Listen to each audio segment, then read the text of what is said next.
tengahnya. 1 jam sampai Isya. Subuh. 1 jam materi setengah jam. Alhamdulillah wa kafa.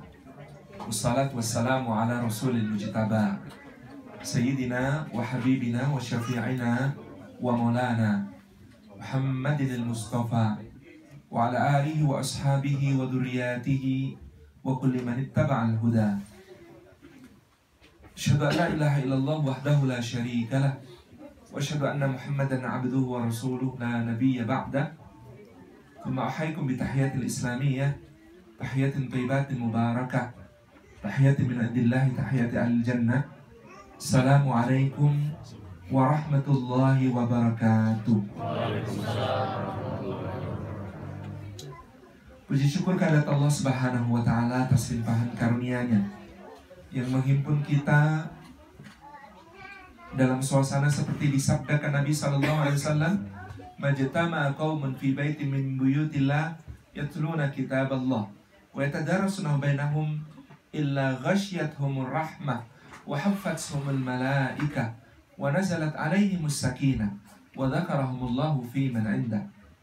Mudah-mudahan Allah melimpahi duduk kita ini seperti yang dijanjikan oleh Nabi sallallahu alaihi wasallam, dicurahkan rahmat kepada kita semua, dinaungkan sayap-sayap malaikat kepada masing-masing kita, diturunkan sakinah ke dalam hati kita, dan disebut-sebut kita semua dengan bangga pada makhluk-makhluk mulia yang ada di sisinya. Bapak Ibu yang dirahmati oleh Allah Subhanahu wa taala, hidup adalah sebuah perjalanan. Al-Alamah Nasiruddin Al-Albani rahimahullah ta'ala mengatakan, jalan Allah ini panjang sekali. Untunglah kita tidak diwajibkan sampai ke ujung. Kita hanya diharuskan mati di atasnya. Dan bentangan jalan yang ditempuh oleh para kekasih Allah Subhanahu wa ta'ala, senantiasa kita mohon petunjuknya setiap hari, setidaknya 17 kali. Kita memohon kepada Allah dengan kata-kata ihdinas siratal mustaqim. Ya Allah, tunjuki kami as-sirat al-mustaqim, titian jalan yang lempang lurus. Dan jangan sampai kita salah membayangkan bahwa itu adalah jalan yang mulus, jalan yang bebas hambatan, tidak ada arah melintang, tidak ada tanjakan terjal, tidak ada turunan curam, tidak ada tikungan tajam, yang semua keinginan terkabul, semua harapan terpenuhi, semua doa dijabah. Tidak, karena jalan yang lurus itu adalah siratal ladzina an'amta alaihim, jalannya orang-orang yang Allah Subhanahu wa taala anugerahkan nikmat kepada mereka, ghairil maghdubi alaihim waladhdallin, bukan jalannya orang yang dimurka, bukan jalannya orang yang sesat.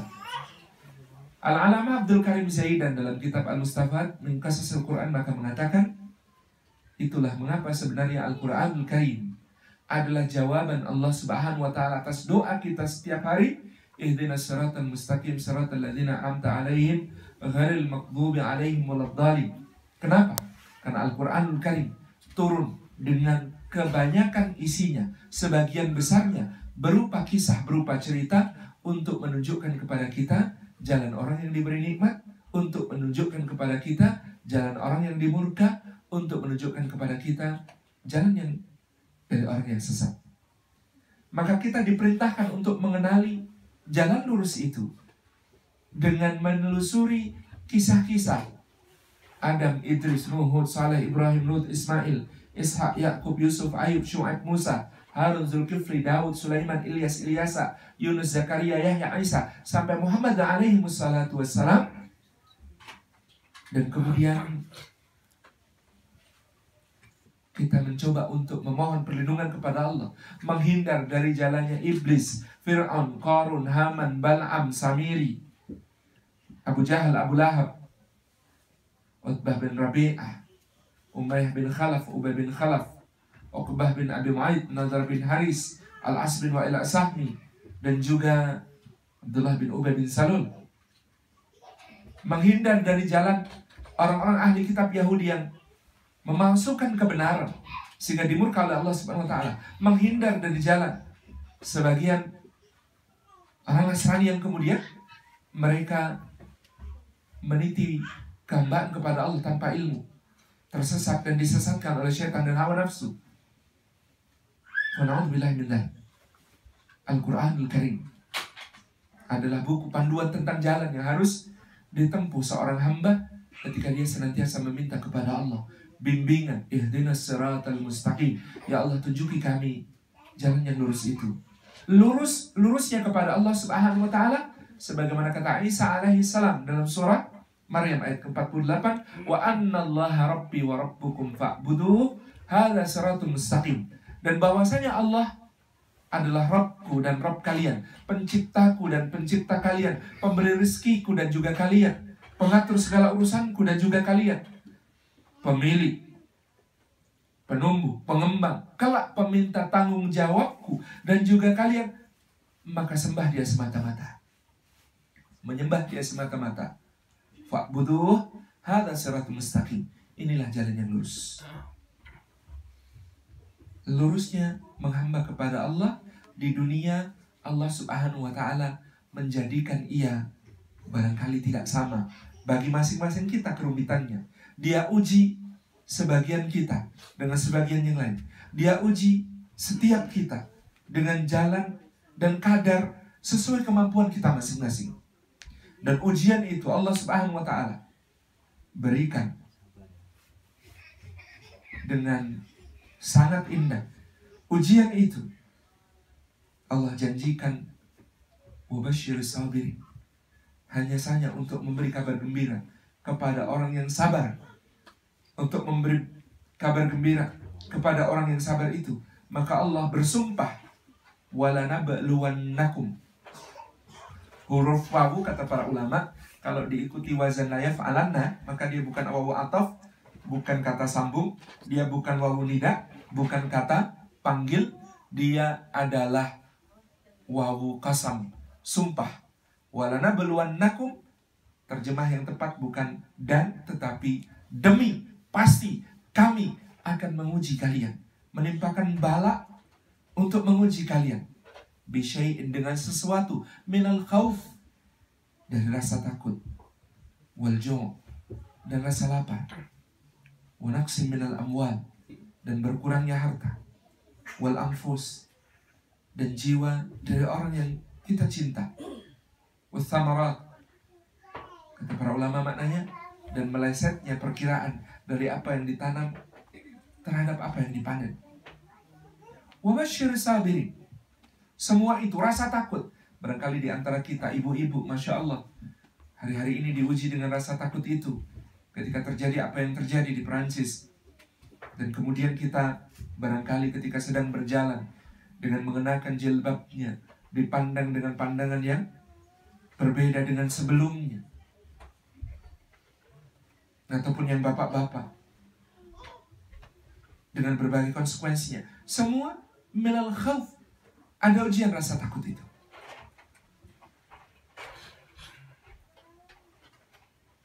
Wal ju', dan juga rasa lapar. Di antara saudara-saudara kita merasakan itu.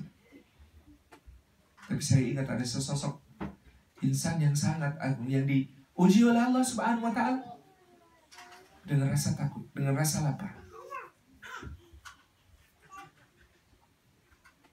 Bagaimana dia, seorang pemuda di Mesir yang jauh, memukul seorang lelaki dari kalangan bangsa Kipti yang berselisih dengan kaumnya.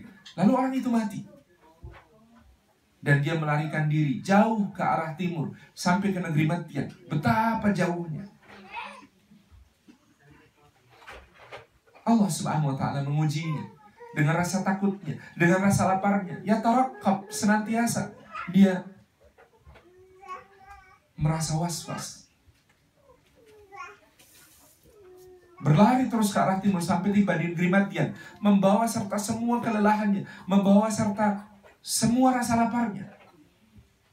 Di sebuah tempat yang orang-orang sedang memberi minum ternaknya, yang dia melihat ada dua gadis menahan ternaknya yang meronta-ronta ingin minum tetapi belum diizinkan oleh kedua pemiliknya ini. Maka dia dekati, dia bertanya, "Ma khatbukuma?" Ada apa dengan Anda berdua? Bagaimana urusan Anda berdua?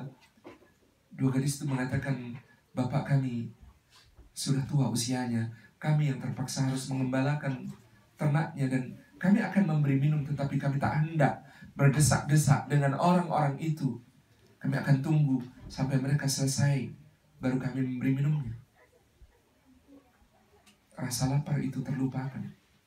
Ketika ada orang yang memerlukan pertolongan, dia katakan kepada dua gadis itu, "Izinkan saya yang memberi minumnya." Lalu diberi minum, lalu diberikan. Dan tidak pernah dia mengharap pertolongan kepada manusia, balas jasa dari manusia, ucap kasih dari manusia. Yang diharapkan hanya Allah Subhanahu wa Ta'ala.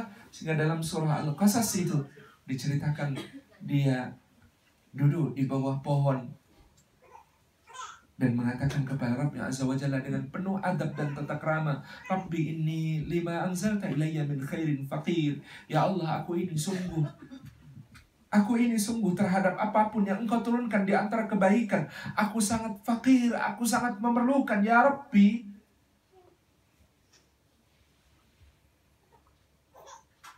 Dr. Nasir bin Sulaiman Al-Umar dalam Lihat Tadbaru Ayati mengatakan, sebenarnya Musa alaihissalam ini pengen minta makan kepada Allah Subhanahu wa Ta'ala, hendak menyampaikan kepada Rabbnya, "Ya Rabbi, aku lapar, aku meminta makan kepadamu." Tetapi dia tahu, biyadikal khair innaka ala kulli syai'in qadir. Ya Allah, di tanganmu segala kebaikan, maka Engkau maha kuasa atas segala sesuatu. Sehingga dia malu untuk mengungkapkan rasa laparnya kepada Allah. Dia malu untuk mengatakan, "Ya Allah, saya minta makan." Dia mengerti, berdoa itu bukan memberitahu Allah apa hajat kita. Berdoa itu berbincang mesra kepada Allah agar Allah ridhai semua yang Dia anugerahkan kepada kita. Sehingga Musa alaihissalam mengatakan, "Ya Allah, sesungguhnya aku terhadap apapun yang Engkau turunkan di antara kebaikan, aku sangat fakir, aku sangat memerlukan." Allah punya berjuta cara untuk membalas kebaikan seseorang. Yang orang ini nanti dipuji sebagai Al-Qawi, si kuat. Siapa si kuat? Bukan orang yang sekali tonjok, yang ditonjok mati. Bukan orang yang bisa berlari sampai dari Mesir sampai kematian. Orang kuat itu adalah orang yang ketika memerlukan pertolongan, dia masih sanggup memberi pertolongan kepada orang lain. Karena kalau di Indonesia ada iklan, lo resek kalau lagi lapar. Karena lapar ngerubah orang. Banyak orang berubah akhlaknya hanya karena ujian kecil berupa rasa lapar yang melandanya. Sementara Allah Subhanahu wa Ta'ala menunjukkan kesejatian, kokohnya akhlak seorang Musa alaihissalam, tidak berubah sama sekali. Sang penolong, tetap sang penolong, bahkan dalam keadaan yang paling memprihatinkan yang ada pada dirinya, yang lapar, yang lelah, yang capek. Setelah berlari sekian jauhnya, ketakutan, dia masih mampu menawarkan pertolongan. Maka Allah membalas, dan balasan Allah sangat agung. Doanya yang menghibah, yang penuh adab kepada Allah Subhanahu wa Ta'ala. "Rabbi ini lima anzalta ilayya min khairin faqir." Ya Allah, sungguh aku terhadap apapun yang Kau turunkan di antara kebaikan, aku ini sangat fakir. Maka dari situ datang bahasa kita sekarang, "Bang, dipanggil abah saya, Bang." Kata si lelaki, "Oke, Neng, kamu jalan di belakang, saya di depan. Kalau belok, kasih tahu ya, Neng, kasih kode." Ini jadi pemerannya Pak Asy'ari karena manggilnya Neng.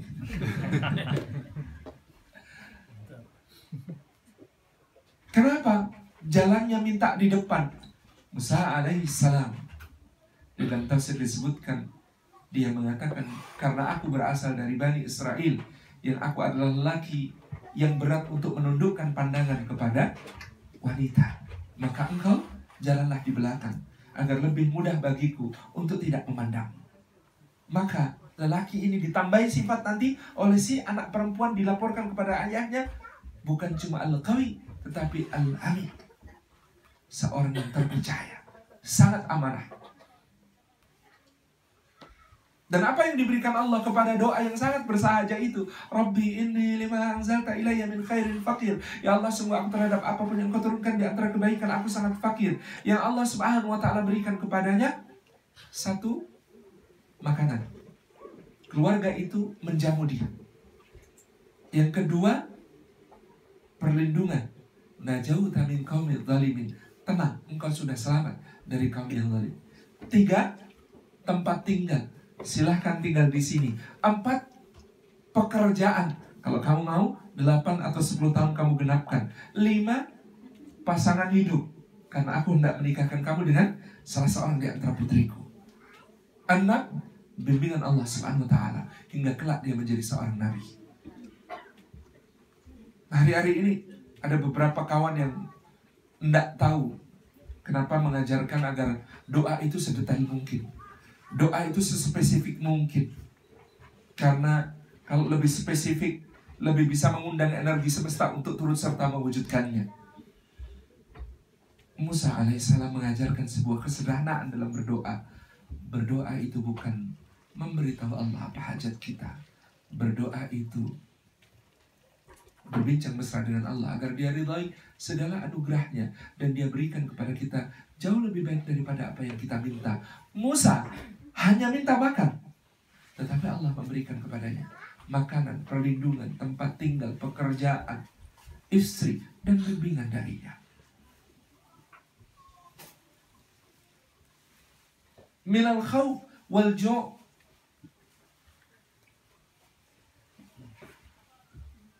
rasa takut, rasa lapar.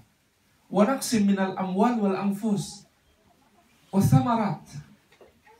Lihatlah lelaki ini yang kehilangan segala miliknya ketika ladangnya musnah.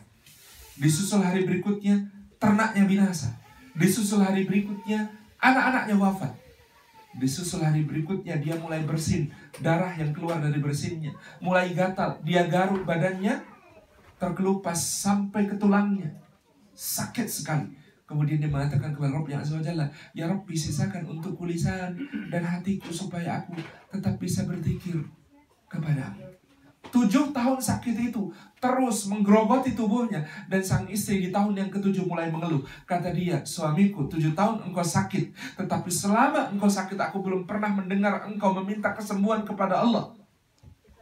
Yang aku dengar dari lisanmu cuma tahmidmu, alhamdulillah, memuji Allah. Yang aku dengar dari lisanmu cuma tasbihmu, tasbih, memuji Allah subhanahu wa ta'ala dengan subhanallah. Kenapa kau tidak minta sembuh? Kata sang suami, aku malu wahai istriku, pernah ku jalani hidup yang penuh dengan kesehatan dan kelimpahan selama 70 tahun. Ini sakitku baru 7 tahun. Aku malu kalau langsung minta sembuh sekarang. Minal khawfi wal ju' wa naqsi minal amwal wal anfus wathamarat wa basyir sabirin. Dan Allah subhanahu wa ta'ala dari semua kenistapaan musibah itu yang jatah untuk kita tidak akan melampaui. 2 orang sudah saya sebutkan ceritanya. Yang jatah untuk kita tidak akan melampaui, karena mereka adalah para nabi. Yang kata Nabi SAW, orang yang paling berat ujiannya adalah para nabi. Karena kita bukan nabi, kita bersyukur kepada Allah, kita tidak pernah melampaui batas itu. Dan cerita Al-Quranul Karim yang membimbing kita di sana semuanya, jalan itu adalah jalan ujian semuanya. Bahwa ada di antara kita yang akan bernasib seperti seorang lelaki yang lahir sebagai pangeran, besar menjadi raja dan menjadi nabi, lalu kekuasaan segala diberikan kepadanya. Burung-burung tunduk padanya, angin tunduk padanya, hewan-hewan tunduk padanya, jin tunduk padanya. Semua ujian itu mengandung titik kritisnya sendiri. Saya membayangkan betapa tidak mudahnya menjadi seorang Sulaiman ketika mengatakan, hadza min fadli rabbi liyabluwani aashkuru am akfur. Ini semua cuma karunia Rabbku untuk menguji aku, apakah aku bersyukur atau kufur. Sementara yang tidak lebih berkuasa dari dia, yang mengatakan sungai Nil mengalir di bawah kakiku, orang Mesir ini semua dalam genggaman kekuasaanku, Bani Israel semuanya menjadi budakku, dia tidak tahan untuk mengatakan ana rabbukumul a'la, aku Tuhan kalian yang paling tinggi. Tabarak rahman. Bapak Ibu yang dirahmati Allah, wa basyir sabirin, semuanya untuk memberi kabar gembira kepada orang yang sabar. Jalan ini semuanya diberi berbagai keindahan berupa ujian untuk menggenapkan kesedihan yang menggenapkan kebahagiaan, duka cita yang menggenapkan sukacita, rasa sempit yang menggenapkan rasa lapang. Semuanya memberi kabar gembira kepada orang-orang yang sabar. Karena orang yang sabar itu seperti seseorang yang, kalau ada orang mengatakan kepada kita, aku akan selalu bersamamu. Betapa bahagianya orang yang diberitahu seseorang dengan begitu tulus, aku akan selalu bersamamu. Sedangkan orang yang sabar, orang yang mendapatkan kalimat itu dari Allah Subhanahu wa taala, wallahu yuhibbus sabirin. Wallahu innallaha ma'as sabirin. Sesungguhnya Allah bersama dengan orang-orang yang sabar. Betapa bahagianya kita ketika mengatakan, ada yang mengatakan kepada kita, sungguh aku mencintaimu. Dan Allah Subhanahu wa taala mengatakan, innallaha wallahu yuhibbus sabirin. Dan Allah mencintai orang-orang yang sabar. Betapa bahagianya kita ketika dikatakan, engkau karena kebaikan ini boleh meminta apapun, balasanmu tak terbatas. Sedangkan Allah mengatakan, wa innama tuwaffas sabiruna ajrahum bighairi hisab. Orang sabar itu pahalanya digenapkan, disempurnakan tanpa batas. Dan betapa bahagianya, layak mendapat kabar gembira orang-orang yang sabar itu, karena sambutan ketika mereka memasuki surganya Allah Subhanahu wa taala di antaranya berbunyi, salamun alaikum bima sabartum. Salam sejahtera atas kalian disebabkan kalian telah bersabar. Salah satu amal yang paling ditakjubi malaikat, sabar. Kata Ibnu Qayyim al-Jauziyah, kalau tasbih ada malaikat yang sejak diciptakan tugasnya bertasbih. Kalau ruku ada malaikat sejak diciptakan tugasnya ruku. Ada sujud, kalau malaikat ada juga yang diciptakan sejak awal penciptaan sampai akhir nanti tugasnya cuma sujud. Ibadah yang seperti tidak menakjubkan malaikat. Yang menakjubkan malaikat adalah hamba Allah yang beri ujian oleh Allah lalu bersabar karena Allah. Salamun alaikum bima sabartum. Maka salam sejahtera atas kalian disebabkan kesabaran kalian. Jalan ini tidak selalu mulus. Jalan ini ada yang berliku. Jalan ini jalan yang dibentangkan oleh Allah Subhanahu wa ta'ala. Dia menjadi tempat bagi kita untuk menata kemesraan dengan Allah. Karena ajaban li amril mu'min, kata Nabi, menakjubkan itu urusan orang beriman. Karena kullu amrihi khair, semua urusannya menjadi kebaikan. Dan itu tidak terjadi kecuali kepada orang-orang yang beriman. Artinya, dan itu tidak terjadi melainkan karena iman yang ada dalam hatinya. Ketika dia mendapat nikmat, dia bersyukur. Ketika dia mendapat musibah, dia bersabar. Semuanya indah, semuanya menakjubkan, semuanya agung, semuanya mulia. Iman itu pastilah karena seseorang menata hubungan mesranya dengan Allah Subhanahu wa ta'ala.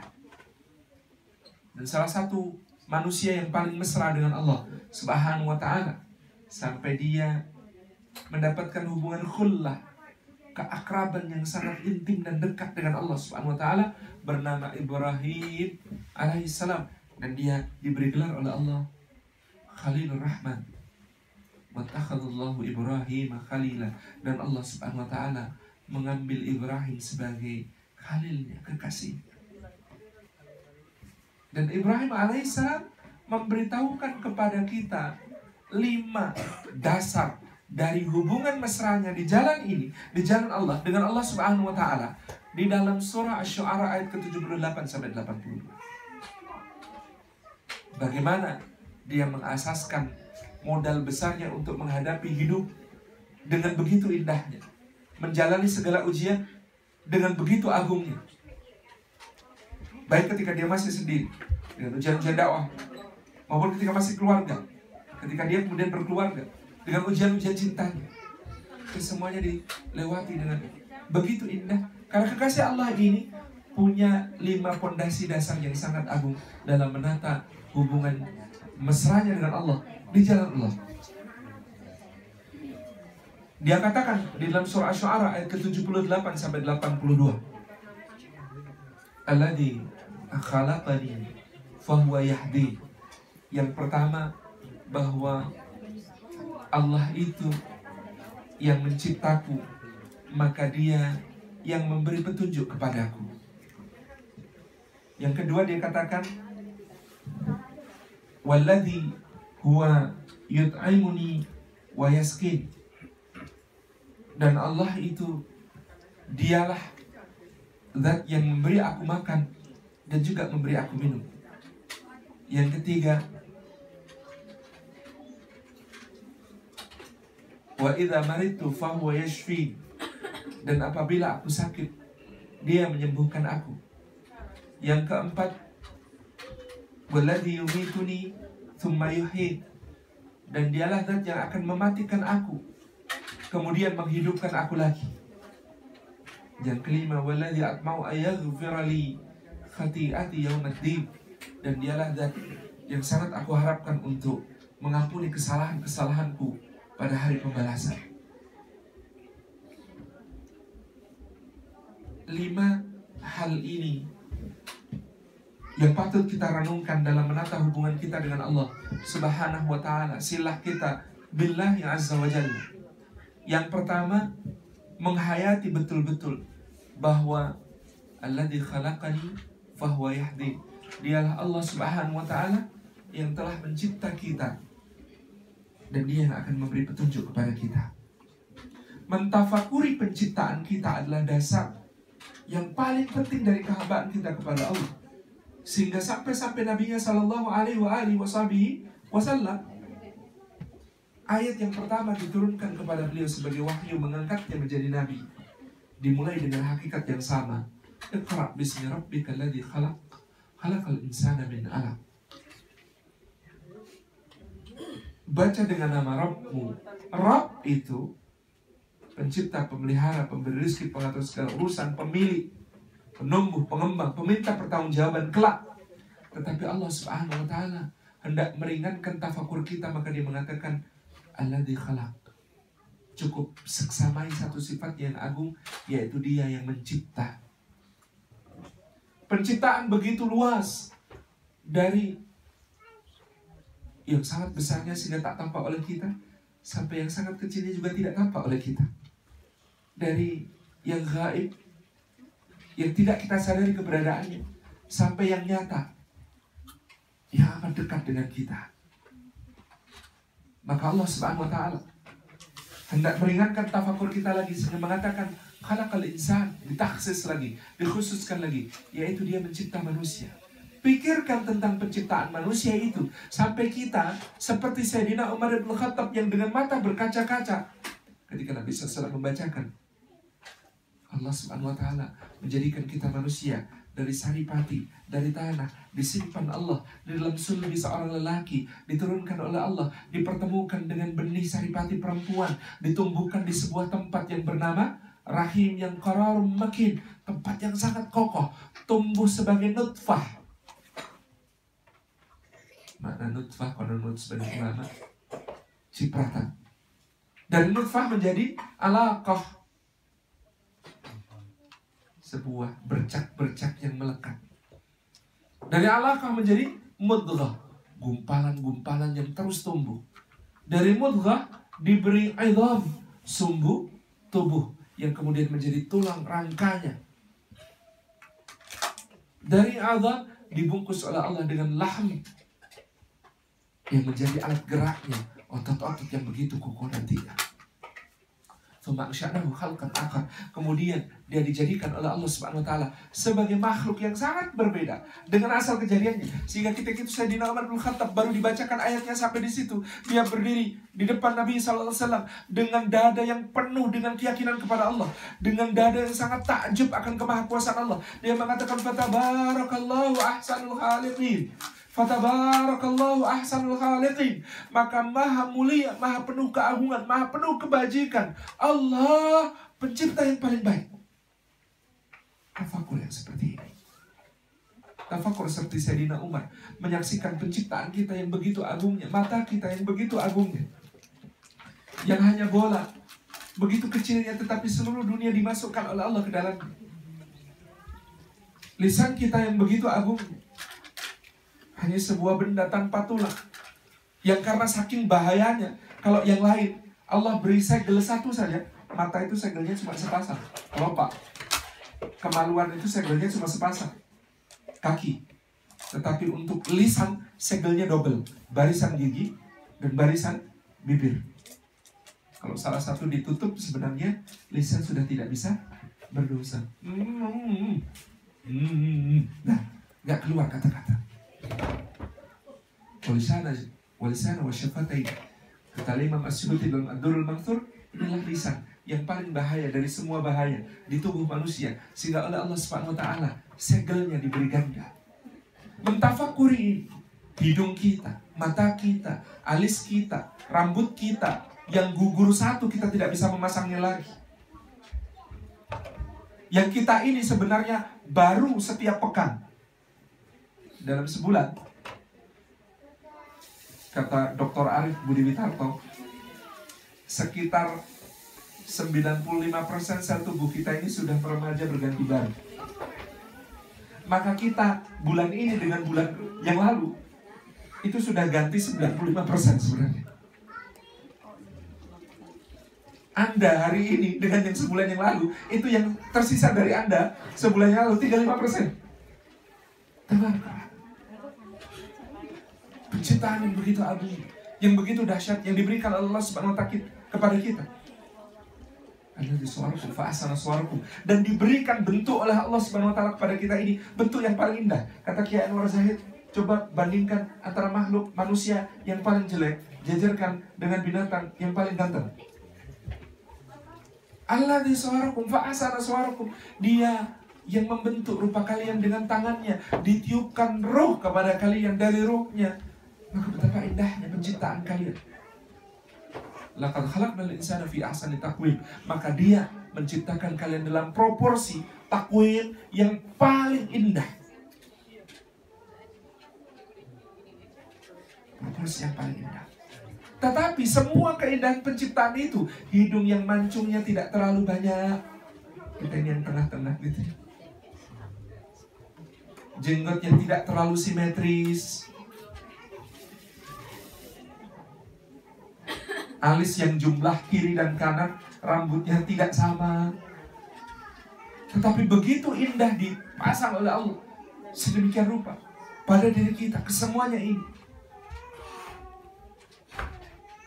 yang sangat memabukkan bagi pasangan hidupnya, yang kalau ganteng bisa menyebabkan wanita mengiris-iris jari tanpa terasa. Jadi jangan ngaku ganteng kalau belum sampai standar ini. Dan kalau cantik bisa membuat seorang Qais menjadi Majnun, membuat seorang Romeo memilih mati, membuat Tristan nasibnya mirip Romeo, membuat Aucassin nasibnya mirip Tristan. Ini dongeng-dongeng Eropa diambil semua. Tabarakar Rahman. Itu semua sama sekali tidak bernilai. Tumarada dan aku asfala safilin, bisa menjadi yang serendah-rendahnya dan kalah dari binatang kalau kemudian tidak disertai hidayah, petunjuk Allah.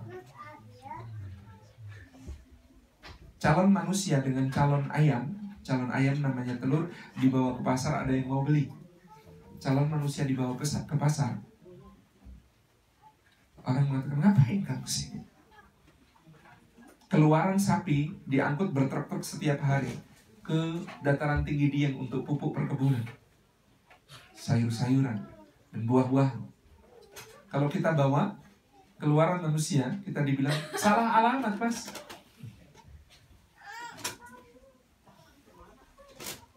air liur seekor burung di Hong Kong dibikin sup, dijual setara 500.000 rupiah per mangkuk.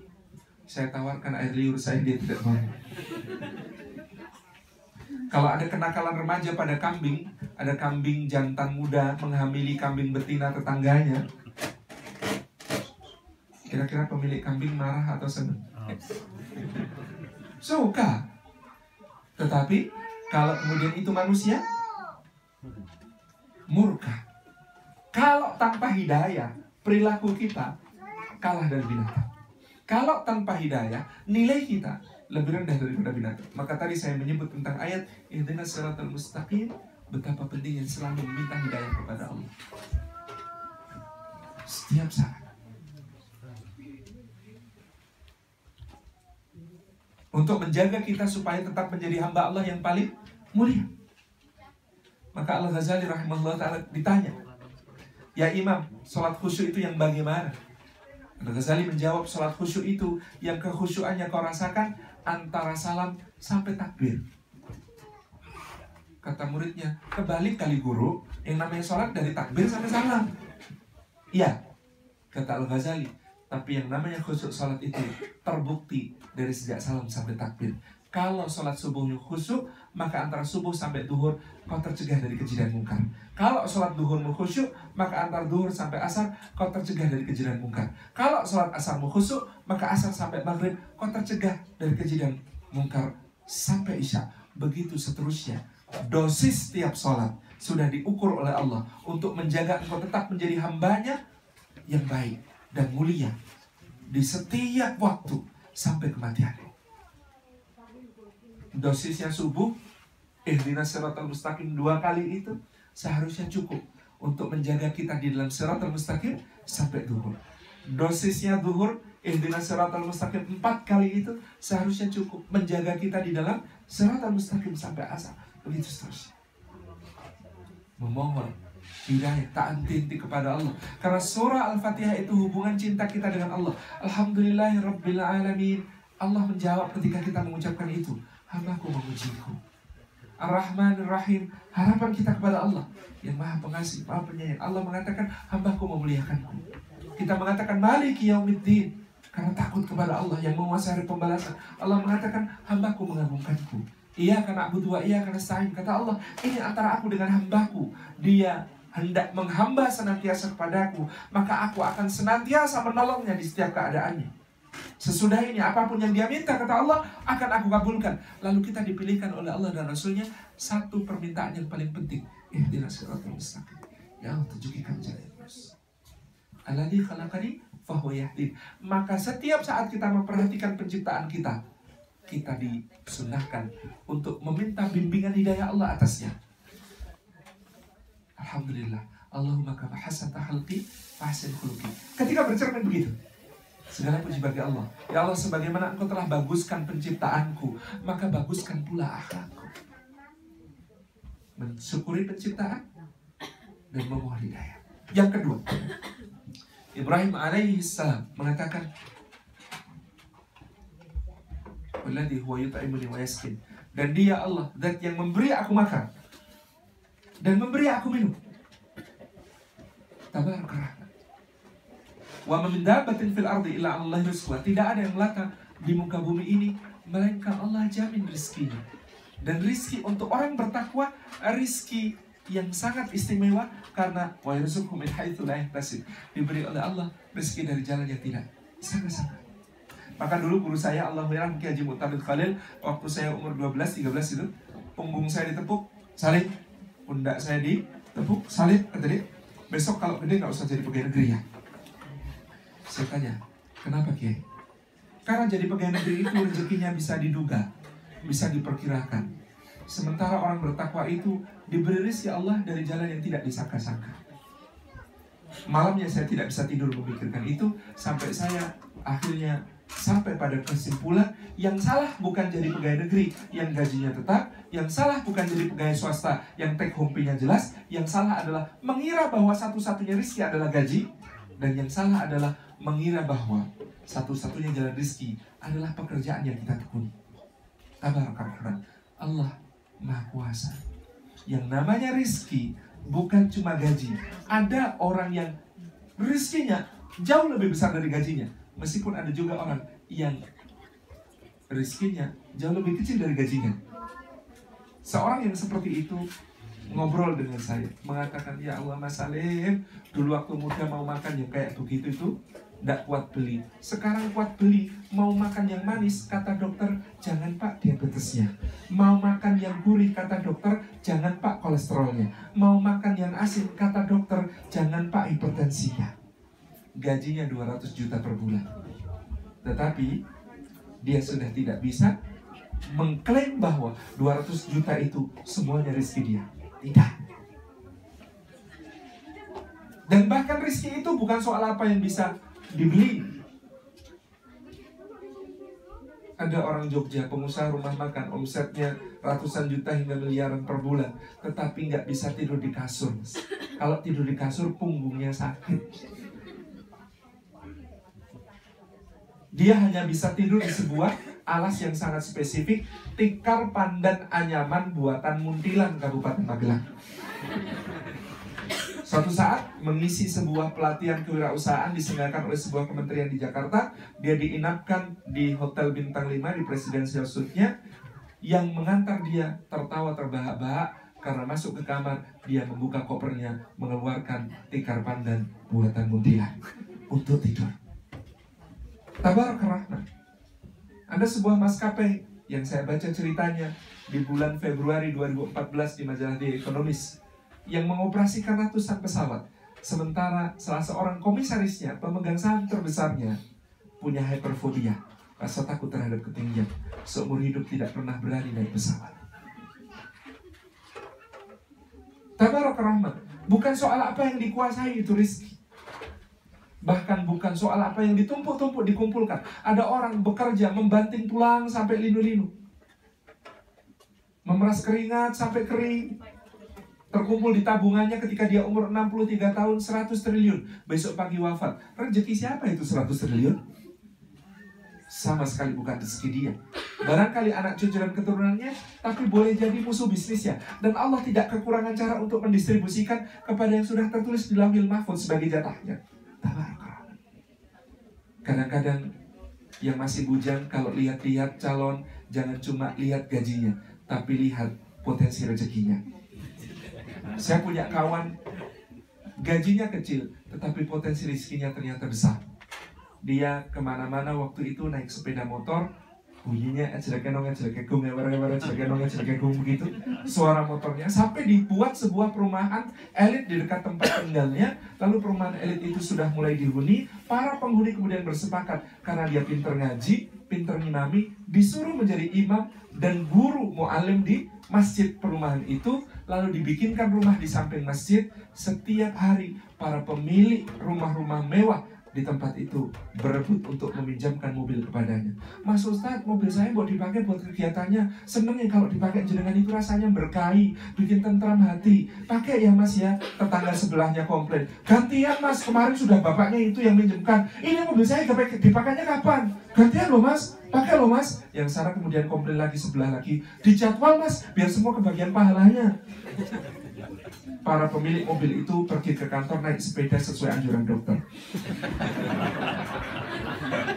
Allah Subhanahu wa Ta'ala mendistribusikan rezeki dengan begitu indahnya, luar biasa. Maka kita ini mungkin tidak tahu di mana rezeki kita, tapi rezeki kita tahu di mana kita. Kata Imam Al-Ghazali, kalau kemudian dia dalam lautan, Allah perintahkan muncul untuk ketemu kamu. Di dalam daratan, di bumi, dia diperintahkan keluar untuk menemuimu. Kalau dia kemudian berada di atas langit, Allah turun, Allah perintahkan turunkan untuk menemui. Lagu yang paling menggambarkan hakikat rezeki kita diajarkan guru kita sejak kecil. Judulnya Cicak-cicak di dinding.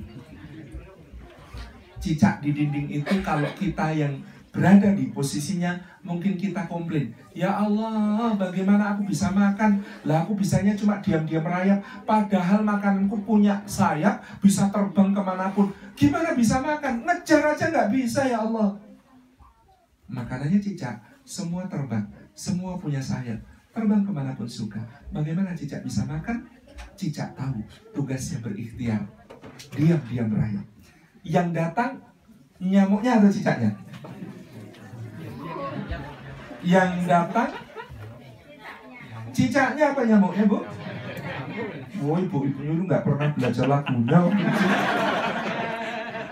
Allah Subhanahu wa Ta'ala mengatakan, perintahkan kepada nyamuk, kamu rizkinya cicak, datangi cicak itu. Maka lagu kita waktu kecil bunyinya datang seekor nyamuk. Tugas cicak berikutnya sederhana sekali. Lalu ditangkap, alhamdulillahilladzi at'amana wa saqana wa ja'alana minal muslimin. Selesai.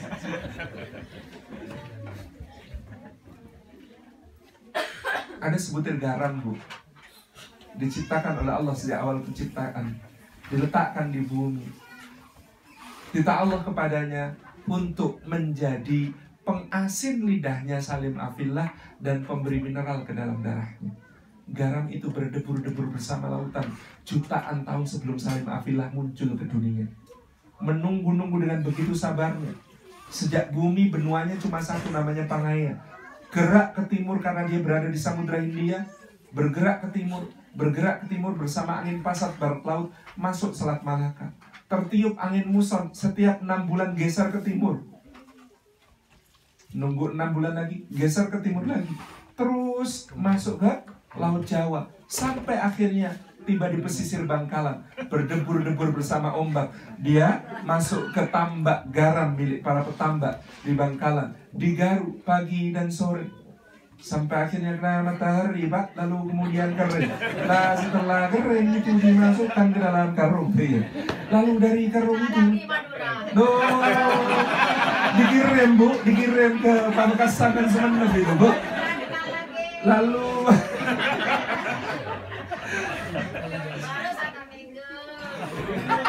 tenang, Bu, saya pro Madura, Bu.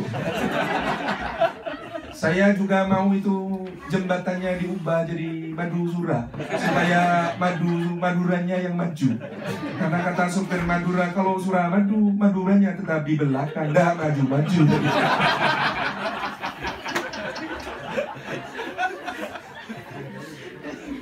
Dimurnikan, diisi zat bermanfaat, diangkut ke Jakarta. Kalau saya jadi garamnya, saya protes. Ya Allah, kenapa ke Jakarta? Katanya Salim Afillah rumahnya di Jogja. Iya, kamu ke Jakarta dulu. Dia masih di London, besok baru pulang. Tunggu saja di Jakarta. Dari Jakarta, kemudian dia diangkut ke Semarang dulu ternyata. Lewat jalur Pantura, Bu. Nah, jalur Pantura itu, kalau di Tegal, di Pemalang ya, itu jalur Pantura itu ya, Masya Allah ya. Itu termasuk ya keajaiban dunia kayak gue. Karena apa lah, keajaiban dunia itu kan ada piramid Mesir. Itu dibangun satu unit, ya rata-rata satu unit 100 tahun. Lah kalau tembok besar Cina itu dari masa Qin Shi Huangdi sampai masanya Kaisar Dinasti Ming kira-kira 1600 tahun baru jadi semua. Lah ini jalur Pantura, Masya Allah, sampai hari kiamat katanya nggak jadi-jadi. Makanya dia keajaiban dunia lebih dahsyat itu. Insya Allah. Lah dibawa ke Semarang, sampai di Semarang. Lalu dibawa ke Jogja, ke Pasar Beringharjo, dijual di situ, nggak laku-laku, masih nunggu. Loh, asli jembre dari Madura. Terima kasih dari Madura. Madura memang luar biasa. Ya, ini roti isi. Jadi kalau orang Madura nyebut roti isi itu lebih keren. Jembret, Pak. Yaitu bread dikasih jam, lalu dikasih bread lagi. Jembret. Ini luar biasa. Maktor sekelangkong, Bu. Ini luar biasa, ibu-ibu ini bikin jembret. Loh, jembretnya kok seperti ini? Oh, Masya Allah. Isinya apa ini, Bu? Hah? Oh, kayaknya ikan yang ditangkap di Australia gitu isinya. Loh, ada nelayan Australia ditangkap di Australia, Bu, karena melanggar wilayah laut. Kata polisi laut Australia, Anda ditangkap karena melanggar perbatasan masuk ke laut Australia, menangkap ikan di laut Australia, ini pelanggaran. Kata nelayan baru, enggak Pak, itu ikan Indonesia Pak, lari ke sini saya tangkap.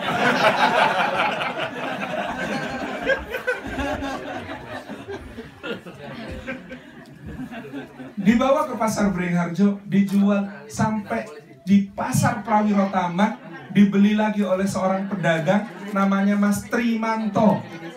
Ini rajin sholat berjamaah ke masjid. Usianya saya lebih sedikit, masih muda, sangat berbakti kepada ibunya. Saya kenalkan karena masih jomblo. Dijual sama Mas Rimanto di warungnya, kemudian dibeli oleh istri saya pada suatu pagi.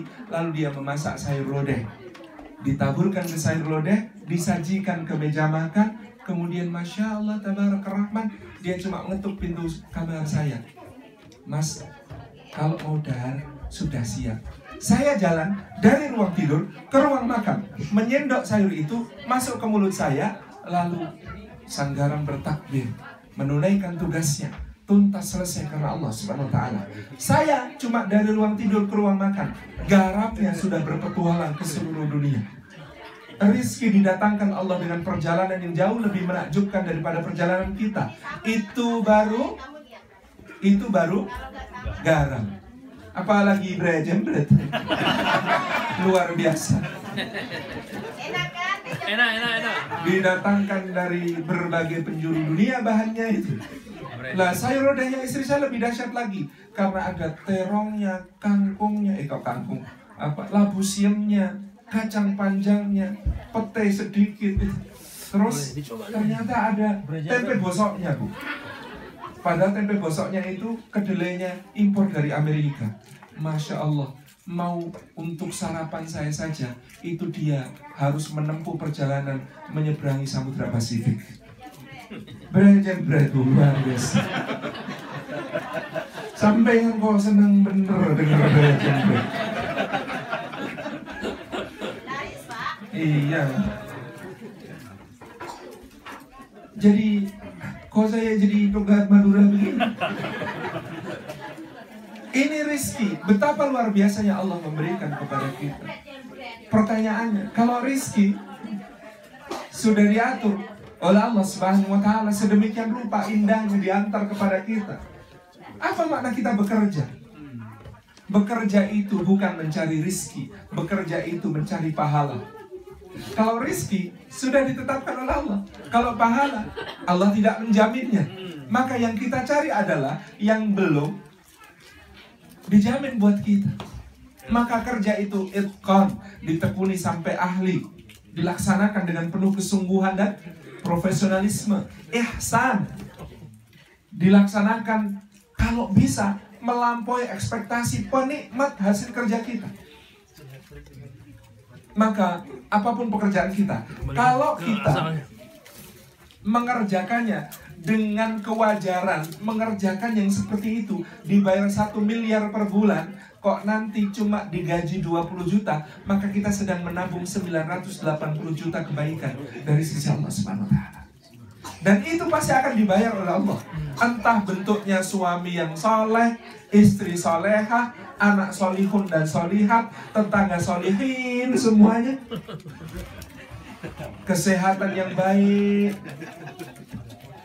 kekuatan untuk ketika mendengar azan pergi ke masjid. Masya Allah, itu rezeki yang sangat mahal dari Allah Subhanahu wa Ta'ala. Kemampuan untuk berpuasa, kemampuan untuk melakukan amal kebaikan setiap melihat kesempatan. Betapa mahal rezeki yang seperti itu. Tetapi sebaliknya, kalau kita mengerjakan pekerjaan yang nilainya sebenarnya cuma layak dibayar 500.000, lah kok punya gaji 20 juta, sebenarnya kita sedang menabung 19.500.000 keburukan yang pasti juga akan ditagih oleh Allah Subhanahu wa Ta'ala. Ada orang bekerja, berangkat jam 8 sampai di kantor ngopi dan baca koran sampai jam 10. Jam 10 sampai setengah 12 gosok ake. Jam 12 keluar makan siang sampai jam 2. Jam 2 balik kantor, kayaknya di depan komputer, tapi ternyata main soliter sampai jam kantor berakhir. Lalu pulang 20 juta, uang rakyat lagi, subhanallah. Allah akan kemudian memberikan tagihannya. Maka kita ini bekerja bukan, kalau bisa bukan hanya itqan dan ihsan saja, tetapi kita menambahkan satu kata, yaitu ikhlas. Kalau ikhlas itu bayarannya unlimited. Ikhlas itu bayarannya tak terhingga. Mudah-mudahan karena bayarannya tak terhingga, baik diambil 20 juta, 50 juta, ataupun 1 miliar, tetap tak terhingga. Karena tak terhingga dikurangi semua itu masih tak terhingga. Allah Akbar. Kemesraan kita dengan Allah, asas keduanya adalah meyakini rizki dari Allah dan menjadikan kerja kita sebagai ibadah. I'mal ala Dauda syukran wa qalilan min ibadiyasy syakur. Bekerjalah hai keluarga Daud untuk bersyukur, karena sesungguhnya sedikit sekali hambaku yang pandai bersyukur. Yang ketiga, wa idza maridtu fahuwa yashfi, dan apabila aku sakit, Allah yang akan menyembuhkanku.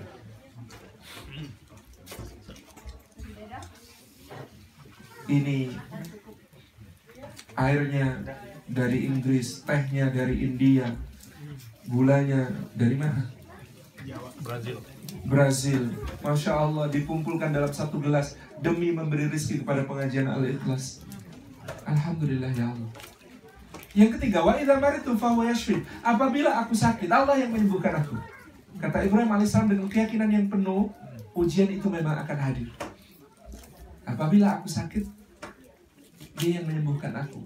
Allah memiliki ganti yang lebih baik daripada apa yang aku kehilangannya. Allah Subhanahu wa ta'ala akan memberikan kepadaku kesabaran yang tadi yang sangat indah di dalam ujian-ujian ini. Inna ma'al usri yusra, fa inna ma'al usri yusra, inna ma'al usri yusra. Dua kemudahan tidak bisa dikalahkan oleh satu kesulitan. Di dalam ayat fa inna ma'al usri yusra, inna ma'al usri yusra, itu ada dua kemudahan, ada satu kesulitan. Saya dulu waktu kecil bacanya itu kemudahannya dua, kesulitannya juga dua. Fa inna ma'al usri yusra, inna ma'al usri yusra. Tetapi usrnya itu pakai alif lam. Alif lam itu artinya definitif, makrifah, dia sangat tertentu, hanya satu hal saja. Sementara yusrnya tidak pakai alif lam, itu artinya unlimited. Itu artinya nakirah. Jadi di situ seperti kata Ibnu Mas'ud, ada dua kemudahan yang pasti bisa mengalahkan satu kesulitan. Dalam keterangan para ulama ada kalimat Ibnu Mas'ud, kalau ada satu kesulitan masuk ke dalam sebuah lubang, maka Allah Subhanahu wa ta'ala akan menumbuhkan di dalam lubang itu satu kemudahan untuk mendesaknya keluar. Lalu Allah Subhanahu wa ta'ala akan menurunkan satu kemudahan lagi dari langit untuk kemudian menghilangkannya sama sekali. Maknanya barangkali kalau kita kemudian mengalami kesulitan, Allah Subhanahu wa ta'ala menurunkan kemudahan pertama dengan membangun kapasitas diri kita untuk mampu mengatasi, untuk mampu menghadapinya, untuk mampu melakukan ikhtiar-ikhtiar kita, sehingga dengan itu derajat kita naik, kapasitas ilmu kita naik, keterampilan kita naik, daya tahan kita naik, kemampuan kita menghadapi masalah naik. Lalu di saat kita bermunajat kepada Allah, Allah menurunkan kemudahan, dan yang kesulitan itu pergi jauh-jauh. Maka syiar kita dalam soal musibah itu indahkan sekali. Allah perintahkan kepada Rasulnya sallallahu alaihi wasallam mengatakan, "Qul la yusibana illa ma kataballahu lana." Katakan hai Muhammad, tidak akan menimpa kami kecuali apa yang sudah Allah tetapkan bagi kami. Apa yang ditetapkan bagi kita dalam ayat itu maksudnya? Sebagian memahami tidak akan menimpa kami kecuali musibah yang sudah Allah tetapkan untuk kami. Enggak, kalau maknanya begitu kita akan mengatakan la yusibana illa ma kataballahu alaina. Kalau la yusibana illa ma kataballahu alaina artinya tidak akan menimpa kami kecuali apa yang sudah Allah tetapkan musibah itu atas kami. Tapi ayatnya bukan begitu. Ayatnya la yusibana illa ma kataballahu lana. Lana itu artinya pahalanya, ganjarannya, kebaikannya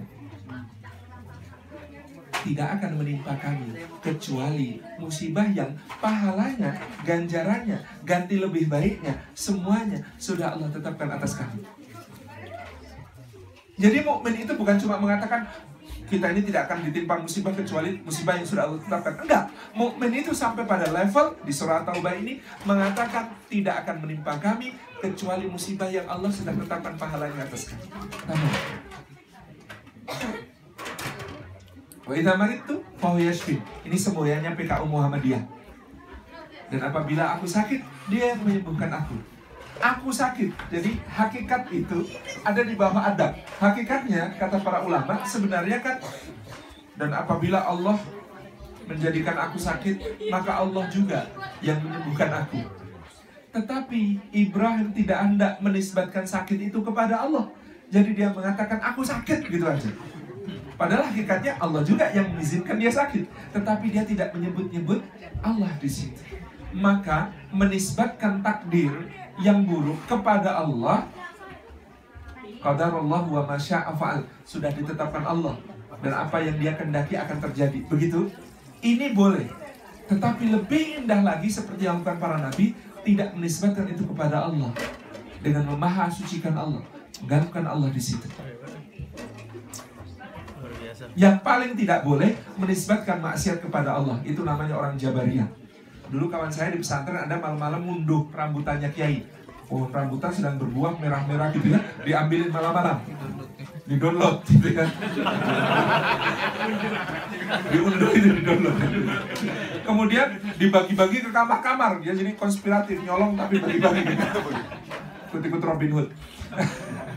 Jadi kemudian pagi kiai opiak. Ini siapa yang tadi malam ngambilin rambutan? Dilaporkan, dia maju dengan tetap tenang karena merasa punya jawaban. Kamu kenapa kok nyolong rambutan? Kata santri, takdir nggak kiai?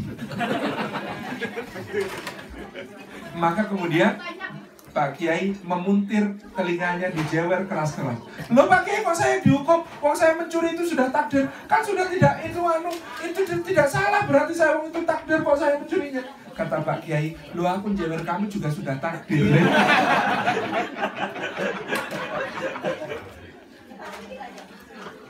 Di antara bid'ah dalam memahami takdir adalah kaum Jabariyah. Kaum Jabariyah itu mengatakan, oh kita ini Allah menciptakan kita, Dia yang mengatur seluruh urusan kita. Kita ini tidak bergerak melainkan digerakkan Allah. Lah kalau kita maksiat itu kan yang menggerakkan juga Allah. Berarti kita nggak salah mau digerakkan Allah untuk maksiat kok. Ini pemahaman yang tidak benar. Dilawannya Jabariyah itu Qadariyah namanya. Qadariyah itu memahami Allah itu menciptakan kita. Habis itu terserah kita, Allah nggak ikut-ikut lagi. Urusan kita sekarang yang menentukan itu semuanya kita. Allah tidak mau ubah nasib kita kecuali kita mengubahnya sendiri. Ini Qadariyah loh ini.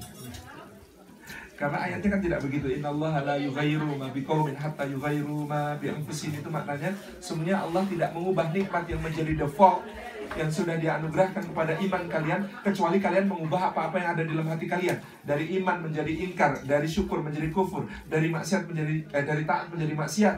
Maka kalau kalian mengubah iman menjadi ingkar, syukur menjadi kufur, taat menjadi maksiat, Allah punya hak untuk mencabut nikmat itu menjadi menggantinya dengan bala. Makna ayat itu kan begitu.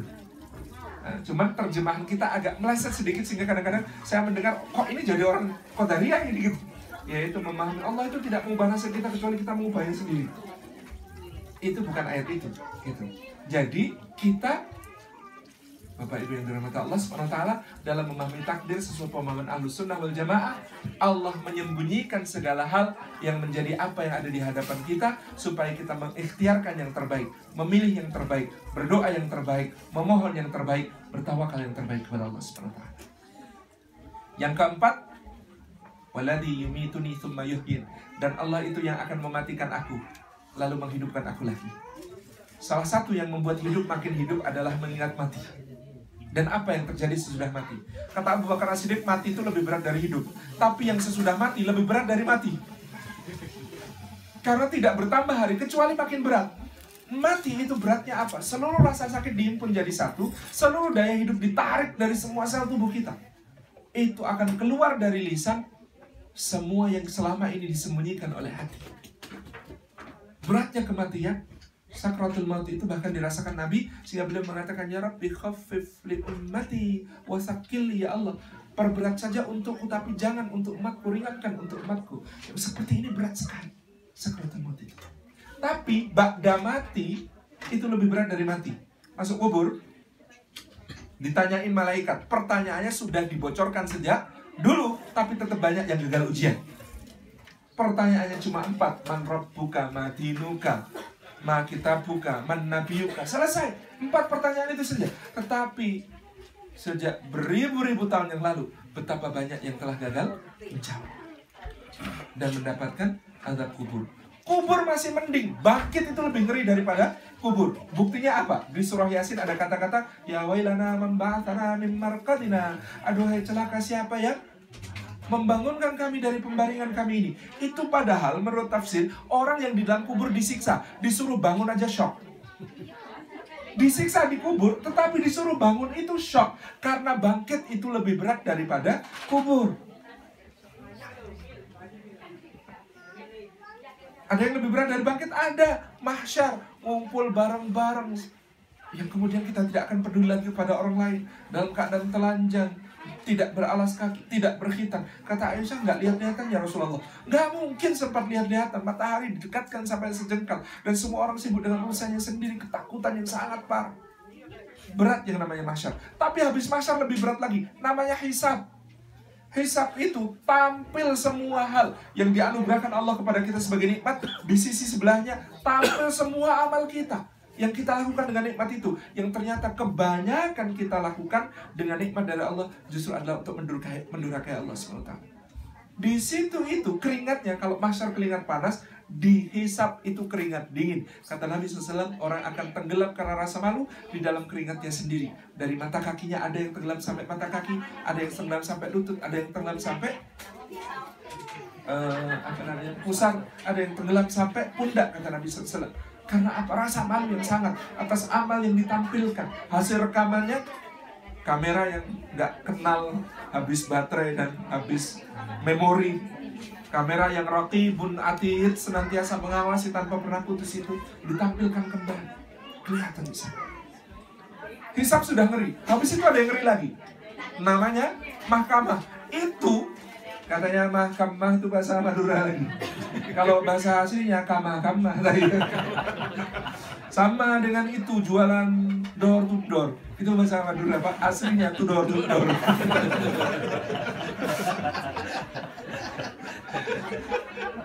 Jadi, Bapak Ibu yang dirahmati Allah, mahkamah itu lebih ngeri lagi. Karena orang yang di dunia akrab, dekat, saling sayang, saling cinta sama kita, bisa ternyata adalah penggugat, bisa ternyata adalah penuntut, bisa ternyata adalah orang yang membuat kita sangat menyesal karena berkawan dengan dia.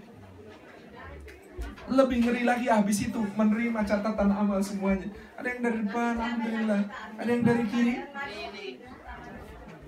Ada yang lebih ngeri lagi. Dia itu sebenarnya pengen mengambil dari depan. Maka dia disebut wara Allah. Karena ketika akan mengambil dari depan, dia merasa sangat malu kepada Allah, sehingga dia menunduk setunduk-tunduknya. Lalu tangannya ini karena dia dipaksa untuk tetap mengambil, dia tusukkan ke dada, tembus ke punggung untuk mengambil kitabnya. Wara Allah. Yang sesudah itu ada yang ngeri lagi. Ada Al-Mizan, ditimbang udah kelihatan mau kemana ini. Habis itu ada yang ngeri lagi, As-Sirat, dibentangkan di atas jahanam. Kata Kiai Zainuddin Amjad dulu, titian serambut dibelah 7. Tapi lebih tipis lagi kayaknya. Yang kemudian kita melihat ada yang melewatinya dengan kecepatan cahaya, kalbarak, seperti kilat. Ada yang melewatinya dengan kecepatan cahaya, seperti guru. Kecepatan suara, seperti guru. Ada yang melewatinya dengan kecepatan orang menunggang kuda. Ada yang melewatinya dengan berlari. Ada yang berjalan perlahan. Ada yang merangkak-rangkak. Seperti apa kita akan lewat di situ? Yang sesudah itu hanya ada 2 pilihan, kengerian yang sangat atau nikmat yang sangat. Waladhi yumituni tsumma yuhyin, dan yang akan mematikan aku dan menghidupkan aku lagi. Hidup yang bermakna dimulai dari renungan kita tentang mati dan sesudah mati. Terakhir, Bapak Ibu yang dirahmati Allah, Ibrahim mengatakan waladhi atma'u ayaghfira li khati'ati yaumaddin, dan dat yang sangat aku harapkan untuk mengampuni kesalahan-kesalahanku pada hari pembalasan. Kata para ulama betapa tawaduknya Ibrahim. Ibrahim tidak mengatakan, dan dat yang sangat aku harapkan untuk membayari amal-amal solehku pada hari pembalasan, mempahalai, mengganjar amal solehku pada hari pembalasan. Tidak. Ibrahim mengatakan mengampuni kesalahan-kesalahan pada hari pembalasan. Karena hakikatnya seperti yang disabdakan Nabi SAW, tidak ada manusia yang bisa memasuki surga Allah hanya dengan mengandalkan amalnya. Keterangan Imam Nawawi dalam salah Sahih Muslim, kenapa tidak bisa mengandalkan amal? Lawang amal itu dipakai untuk bayar nikmat nggak akan cukup kok. Amal itu dipakai bayar nikmat Allah itu tidak impas. Maka orang itu hanya bisa memasuki surga Allah dengan rahmatnya.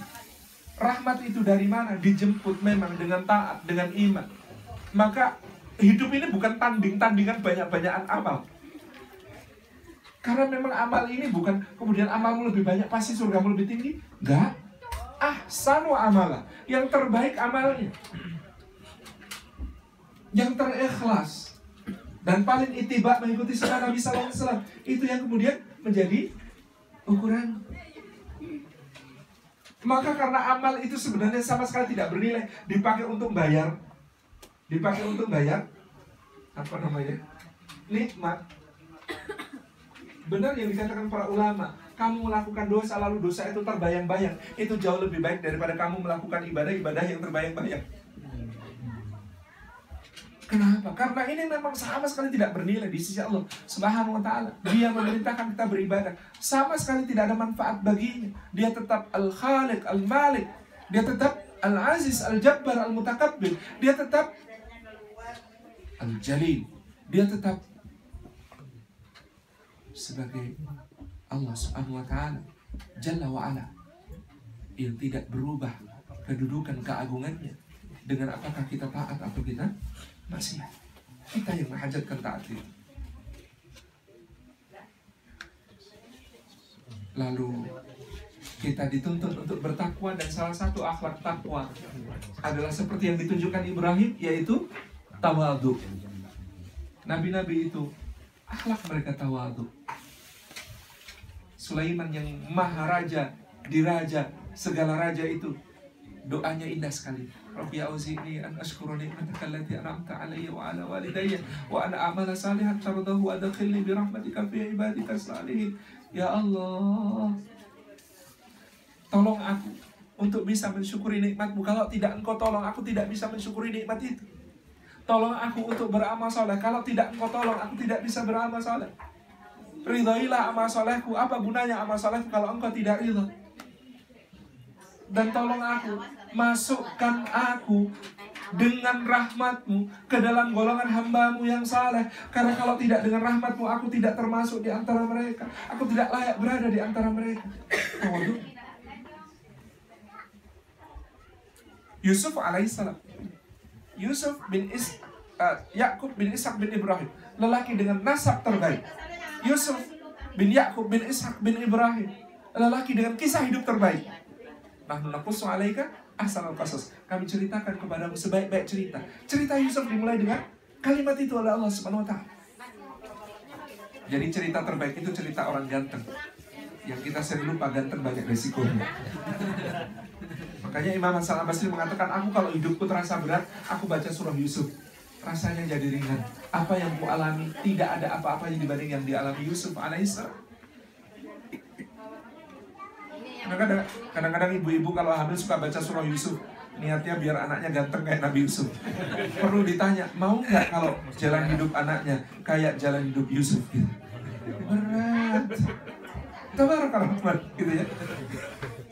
Apa cita-cita puncak Yusuf sesudah melewati semua hidup yang paling indah itu? Tawaffani muslimah wa alhaqni bisalihin. Ya Allah, matikan aku sebagai seorang muslim dan himpunkan aku dengan rahmat-Mu, dengan kasih sayang-Mu kepada himpunan orang yang saleh. Kalau tanpa rahmat-Mu, kasih-Mu, semuanya aku tidak termasuk di antara mereka. Kata Imam Syafi'i, ahibbu salihin wa lastu minhum. Aku ini cinta orang saleh meskipun bukan termasuk di antara mereka. La'alli an analu bihim syafa'ah. Semoga dengan cintaku kepada mereka kelak ada syafaat yang bisa mengangkatku ke derajat mereka. Ini orang seperti beliau mengatakan begini. Tawadhu ini akhlak takwa.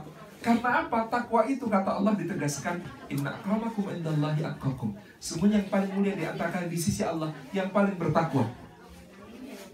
Jadi kita ini tidak bisa mengukur kemuliaan dengan yang lain, dengan paras wajah, dengan harta kekayaan, dengan pangkat kedudukan, dengan pekerjaan, dengan gelar akademis, dengan segala titel dan penghargaan. Tidak bisa kita mengatakan lebih mulia daripada orang hanya karena itu. Allah mengatakan kamu hanya boleh berbangga, kemuliaan itu hanya pada takwa. Sayangnya, kan sebenarnya kalau takwa itu ada displaynya di wajah, kita jadi enak bersikap sama orang. Kayak sisa baterai di handphone gitu ya. Ini di wajah itu ada 65% kita gitu ya. Lihat Pak Asy'ari 85, oh Masya Allah, ternyata lebih mulia dari saya Pak, saya cium tangannya ya Pak ya. Terus kemudian kita lihat, ada yang 45, alah dek, sini tak ajari dek, biar kayak saya 65 gitu. Kan enak gitu. Kan enak kalau takwa yang kata Allah satu-satunya ukuran kemuliaan itu display. Sayangnya Allah itu ternyata tidak mendisplay takwa itu. Dia rahasiakan, dia sembunyikan di dalam dada yang paling dalam. Sehingga kata Imam An-Nawawi, kesimpulannya apa? Lawang kita itu dilarang mengukur kemuliaan kecuali dengan takwa. Lah kok takwanya disembunyikan? Kesimpulannya apa? Berusaha untuk takwa kepada Allah. Dan jangan pernah meremehkan satu orang pun di antara hamba Allah SWT. Jangan pernah memandang kecil kepada orang lain. Cerita terakhir, agar kita tidak memandang orang lain dengan remeh, itu ada cerita pada Imam Wahab bin Munabbih rahimahullah ta'ala. Imam Wahab bin Munabbih itu satu malam bermimpi didatangi Nabi SAW. Dalam mimpinya itu Nabi mengatakan kepadanya, wahai Wahab, sampaikan salamku kepada si fulan di kota A. Kaget bangun dia. Dia meyakini tidak mungkin ini hal lain, ini pasti Rasulullah memang datang ke dalam mimpinya. Lalu hari berikutnya dia datang ke kota A, tanya kepada penduduk situ, Pak, tahu fulan ini yang katanya tinggal di sini? Oh jangan Pak, nggak usah ketemu dia. Itu orang kerjaannya dari Ba'da Isya sampai subuh itu di klub minum-minum itu loh, di bar situ itu loh, nggak pernah keluar dari situ. Pokoknya kalau Ba'da Isya masuk situ, keluarnya menjelang subuh. Jangan Pak, Anda itu ulama besar, nggak pantas ketemu dia. Oh ya udah, kalau gitu malamnya tidur. Rasulullah datang lagi dalam mimpi. Kenapa salamku belum kau sampaikan? Kaget lagi. Paginya dia cari-cari lagi. Kata orang di situ, udah Pak, dibilangin itu paling mimpinya nggak benar itu. Oh nggak mungkin Bapak itu disuruh nyampaikan salam pada orang seperti itu. Udah, nggak usah dipikirkan. Malamnya tidur lagi, mimpi lagi, dan mimpinya ada ancaman. Kalau kau tidak menyampaikan salamku, kau tak akan bertemu denganku di akhirat. Akhirnya kemudian hari berikutnya malam-malam Ba'da Isya dia mengendap-endap ikut ke bar yang ditunjuk itu, tempat orangnya itu. Masuk ke situ, kemudian di sana sudah ada orang yang duduk, cuma duduk saja. Kemudian ketika dia datang tersenyum. Orang itu kemudian mengatakan, katanya ada titipan buat saya. Iya, Rasulullah itu menyampaikan salam kepada engkau. Assalamualaikum warahmatullahi wabarakatuh. Waalaikumsalam warahmatullahi wabarakatuh. Terima kasih. Wahab tidak bisa tahan untuk bertanya melihat sekelilingnya. Saya heran, kenapa Nabi titip salam untuk orang seperti Anda? Ya tentu ada maksudnya, kata dia. Jadi dulu yang mabuk di sini rata-rata per malam 40 orang. Sekarang tinggal 8. Berarti 8 itu jatah Anda. Selamat bertugas. Wassalamualaikum. Jadi selamat bertugas untuk berdakwah di sini. Jadi ini sudah mendakwai 32 orang yang semula malam-malam itu kerjaannya mabuk karena didekati secara personal, didatangi tiap malam di situ. Satu demi satu menjadi orang yang bertaubat kepada Allah. Sisa 8 ternyata itu adalah jatahnya Wahab bin Munabbih. Jadi bagaimana? Ganti sip gitu ya. Alhamdulillah. Tabarak Rahman ini sebagai penutup. Terima kasih Pak Terun. Wallahu muwaffiq ila aqwamit thariq. Assalamualaikum warahmatullahi wabarakatuh. Alhamdulillah, jazakallahu khair, barakallahu fiik untuk Ustaz Salim yang telah memaparkan uraiannya tentang perjalanan hidup ya, tentang bagaimana kita menjalani hidup.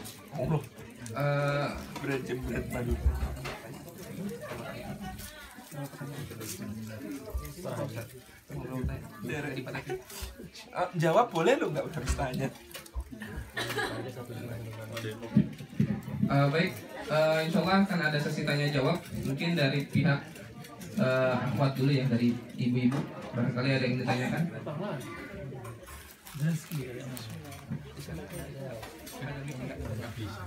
Ada Nyebrang laut dari Spanyol nih.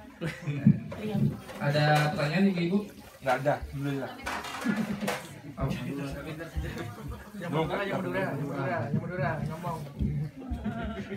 Berarti bapak-bapak, barangkali ada yang bertanya? Tidak ada. Ala cukui, ah?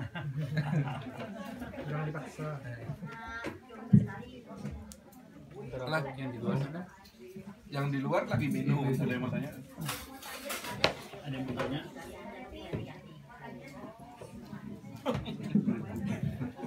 Baik, kalau tidak ada pertanyaan maka insya Allah acara inti kita sudah cukup sampai poin ini.